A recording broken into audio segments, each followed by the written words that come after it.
Hello മക്കളെ, നമ്മുടെ board examination അടുത്ത് വന്ന് നിൽക്കുകയാണ്.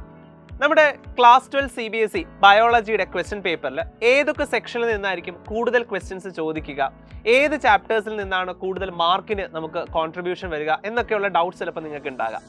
സോ നമുക്കറിയാം CBSE ബോർഡ് എക്സാമിനേഷൻ എന്ന് പറയുന്നത് ചാപ്റ്റർ ബേസ്ഡ് ആയിട്ടല്ല പോകുന്നത്, യൂണിറ്റ് ബേസ്ഡ് ആയിട്ടാണ് പോകുന്നത്. സോ നമ്മുടെ ഫസ്റ്റ് യൂണിറ്റ് ആയിട്ടുള്ള റീപ്രൊഡക്ഷൻ എന്ന് പറയുമ്പോൾ അതിൽ 3 ചാപ്റ്റേഴ്സ് ആണ് വരുന്നത്: sexual reproduction, flowering plants, human reproduction, അതുപോലെ തന്നെ റീപ്രൊഡക്റ്റീവ് ഹെൽത്ത്. ഇതെല്ലാം ചേർത്ത് നമുക്കൊരു 14 മാർക്ക് വരെ നമുക്ക് പ്രതീക്ഷിക്കാം. ആ ഒരു യൂണിറ്റിന് സാധാരണ കോൺട്രിബ്യൂട്ട് ചെയ്യുന്നത് ഒരു 14 മാർക്സ് ആണ്. പക്ഷെ ചിലപ്പോൾ നമുക്ക് സാമ്പിൾ ക്വസ്റ്റ്യൻ പേപ്പറിൽ അനലൈസ് ചെയ്യുമ്പോൾ നമുക്ക് മനസ്സിലാവുന്ന ഒരു കാര്യമാണ്, ചില വർഷങ്ങളിൽ റീപ്രൊഡക്റ്റീവ് ഹെൽത്തിൽ നിന്ന് ക്വസ്റ്റ്യനേ ചോദിക്കാറില്ല. അത് ചിലപ്പോൾ ചാപ്റ്ററിന്റെ വെയിറ്റേജ് ചിലപ്പോൾ കുറവാകും അവിടെ, പക്ഷേ യൂണിറ്റിന്റെ വെയിറ്റേജിൽ മാറ്റം ഉണ്ടാകില്ല. കാരണം ആ കുറഞ്ഞ മാർക്കുകൾ മറ്റ് 2 ചാപ്റ്റേഴ്സിലായിട്ട് ഡിസ്ട്രിബ്യൂട്ട് ചെയ്യും. അപ്പോൾ അതുകൊണ്ട് തന്നെ നമുക്കൊരു ചാപ്റ്റർ സ്കിപ്പ് ചെയ്യാനും പറ്റില്ല. കാരണം ഈ വർഷം അതുപോലെ തന്നെ റിപ്പീറ്റ് ചെയ്യണമെന്നില്ല. റീപ്രൊഡക്റ്റീവ് ഹെൽത്തിന് ചിലപ്പോൾ വീണ്ടും ക്വസ്റ്റ്യൻസ് വരാം.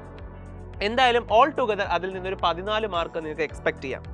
ദെൻ ഓഫ് കോഴ്സ് ഏറ്റവും വലിയ യൂണിറ്റും ഏറ്റവും വലിയ ചാപ്റ്റേഴ്സും പഠിക്കാനുള്ള ഒരു യൂണിറ്റ് ആണ് നമ്മുടെ genetics and evolution.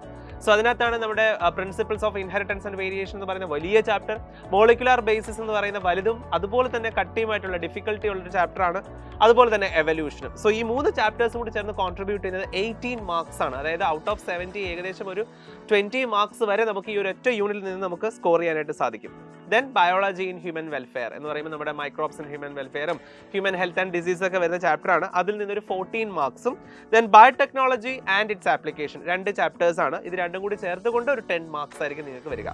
Then last ecology and എൻവയോൺമെന്റിൽ, അതായത് ഓർഗാനിസംസ് ആൻഡ് പോപ്പുലേഷനും എക്കോളജിയും ഒക്കെ വരുന്ന ആ ഒരു യൂണിറ്റിൽ നിന്ന് നിങ്ങൾക്ക് ഒരു 14 മാർക്സ് വരെ എക്സ്പെക്ട് ചെയ്യാം. എന്ന് വെച്ച് കഴിഞ്ഞാൽ നമ്മുടെ റീപ്രൊഡക്ഷൻ എന്ന് പറയുന്ന യൂണിറ്റിൽ നിന്ന് ചോദിക്കുന്ന അതേ ഒരു വാല്യൂ അല്ലെങ്കിൽ അതേ ഒരു മാർക്കിംഗ് സ്കീം തന്നെയാണ് ലാസ്റ്റത്തെ യൂണിറ്റിനും കൊടുത്തിരിക്കുന്നത്.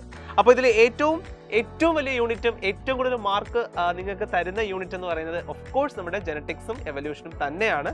പിന്നെ ഏറ്റവും കുറവ് കോൺട്രിബ്യൂട്ട് ചെയ്യുന്നത് ബയോടെക്നോളജി ആൻഡ് ഇറ്റ്സ് ആപ്ലിക്കേഷൻ. എന്തുകൊണ്ടെന്ന് ചോദിച്ചു കഴിഞ്ഞാൽ സിമ്പിൾ ആണ്. കാരണം അതിനകത്ത് 2 ചാപ്റ്റേഴ്സേ ഉള്ളൂ. അതിൽ ബയോടെക്നോളജി ആൻഡ് പ്രിൻസിപ്പിൾസ് ആണ് വലിയ ചാപ്റ്റർ, ആപ്ലിക്കേഷൻ ഇത്തിരി ചെറിയൊരു ചാപ്റ്റർ ആണ്. പക്ഷേ എന്നാലും ഇൻഡിവിജ്വൽ കോൺട്രിബ്യൂഷൻ നോക്കുമ്പോൾ ബയോടെക്നോളജി ഏകദേശം ഒരു 8 മാർക്ക് വരെ കോൺട്രിബ്യൂട്ട് ചെയ്യുന്നുണ്ട്. So it is a big mark.